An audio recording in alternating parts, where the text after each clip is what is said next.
See the wall stretching away down to the right here.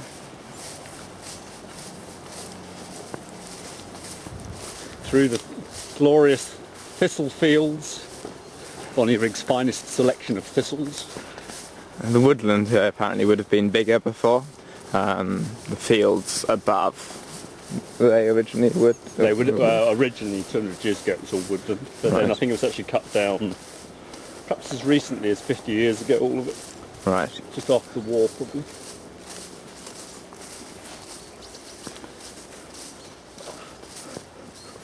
So yeah, just to remind you, the river's running to our left beyond those And trees. on the right would have been lots of fruit trees. There's one remaining which had something like green gauges, which I will just demonstrate.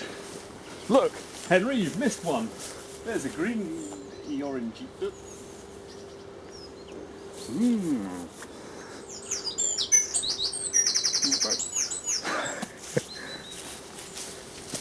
Rather tasty, in fact. Right, you carry on filming, Henry, and I'll just eat these. Yes, I've sampled some of Ruben's green gauge jam, which is rather delicious. Well, April's green gauge. Oh, did she make it? April made it. Ah, okay. Bit of pruning required on the trees. Notice that in a lot of places the coping stones, or whatever they're called, have been loosened and quite a few fallen down. Well, in some places. They're rotting more than falling off. Ah, just an afternoon's work for a few hundred people. Only a few hundred metres of wall. Aha, the secret postern gate for the escape secretly. Yeah, so we can see the river down here as well. Sorry, Henry, I've got you. Fair drop there.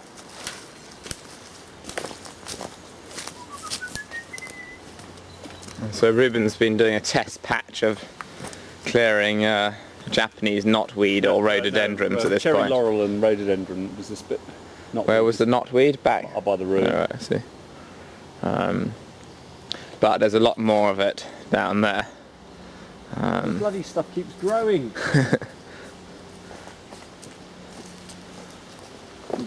Good swing. Watch out for the stumps, I trip over them every time. So yeah, that's the bottom of the field, just beyond that hedge.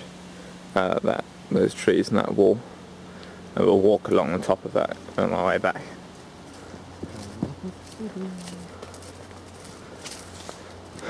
So yes, this would have once been Quite a, not grand, but quite a formal entrance, I suspect. Drop down to the river on one side, cast iron gate coming in. This is the end of the wall, the small wall. Runs up to the kitchen. Oh, you're a bit better prepared this time, Henry. Yes. With wellies on. This is the soggy patch. I think some field drains need some attention somewhere. So yes, it's rather a constriction of rhododendrons in there. Nothing a chainsaw and a few litres of herbicide won't sort out. It's proved just here. Spooky bit.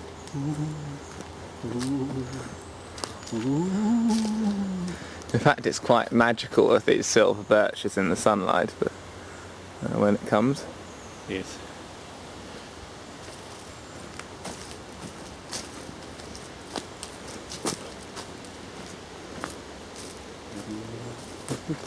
We're following the track that originally led from the garden all the way down to the castle. It's quite a level section on the side of what was otherwise quite a steep slope. This is where all the people would have wandered up from the castle to see what fine American imported plants had been brought in. And here comes the rain.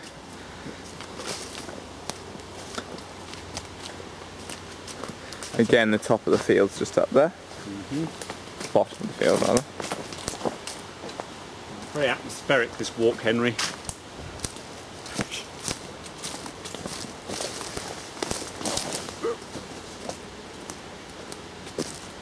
Some old specimen trees, that's a yew, I think, just over there. There remain some escaped ones, perhaps.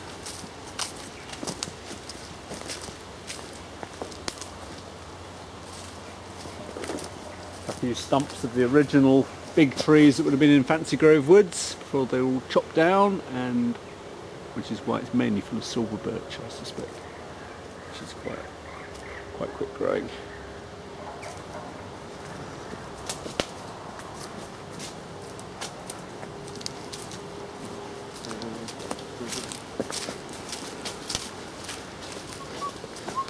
So this is the field that comes and cuts right down here, that has some coppiced trees in it. Do you know what those trees are over there? Off the top of my head, I would guess lime in this distance.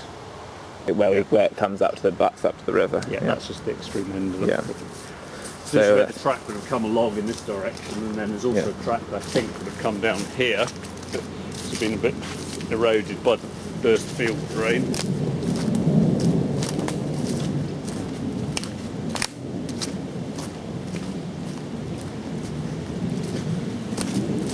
About to get eroded some more, judging by the weather.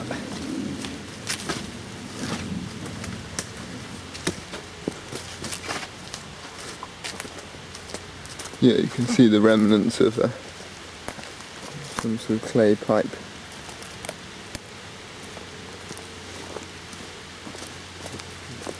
Down to the level of the river. This section just ahead was actually underwater a couple of weeks ago. It was by about a foot deep in water. Right up to this fence. Right up to where I am stood now. Quite impressive.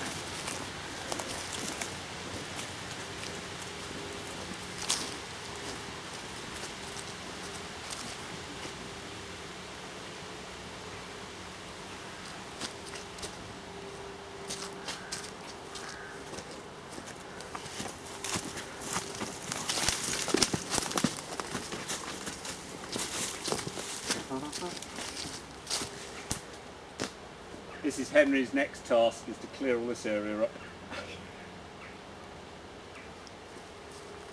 You can't pan too fast, You've got to otherwise. get all this done before you drive home, Henry. 5-minute job. Yeah. Sorted. On fire and some diesel.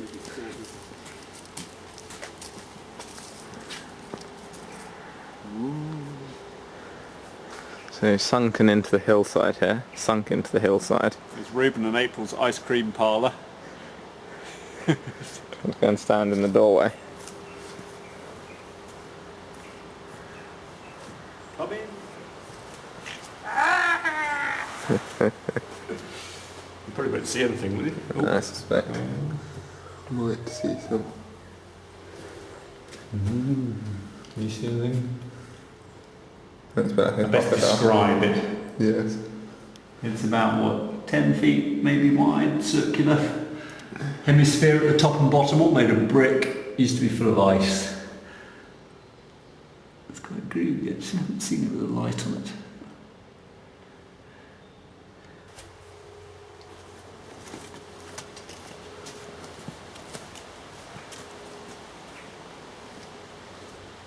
Yeah, next year's firewood, as will that one be, I suspect.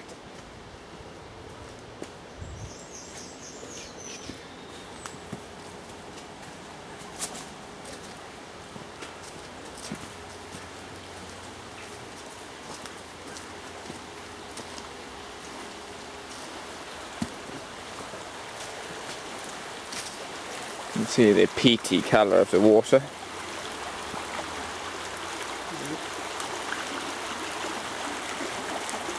That island was, again, was all underwater just recently. In fact, the water came from where it is there right up to about probably at least maybe a foot deep, so sort of maybe knee level here. It's risen about 6 feet the river level. That's quite scary.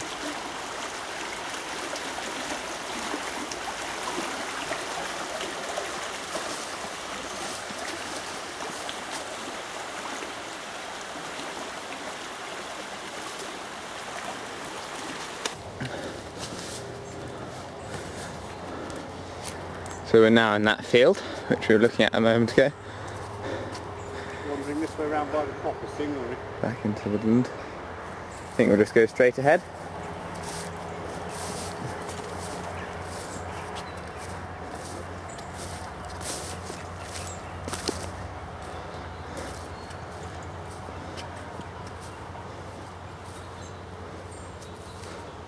Not the safest looking tree that, is it?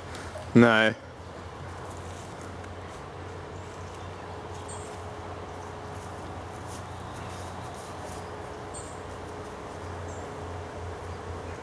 Sycamore, this one.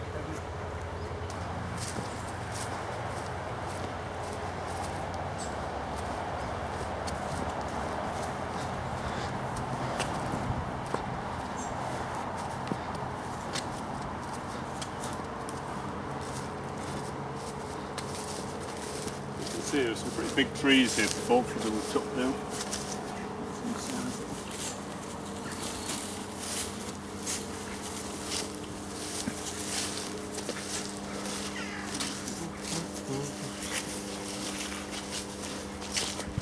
This is quite an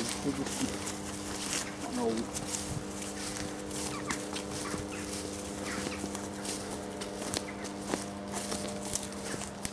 It's actually two or three separate ones, but it's quite a nice great sort of cluster of trees. I cleaned it all out the other day, it was all full of rubbish. Really? Yeah. Finished clearing the rest of it up.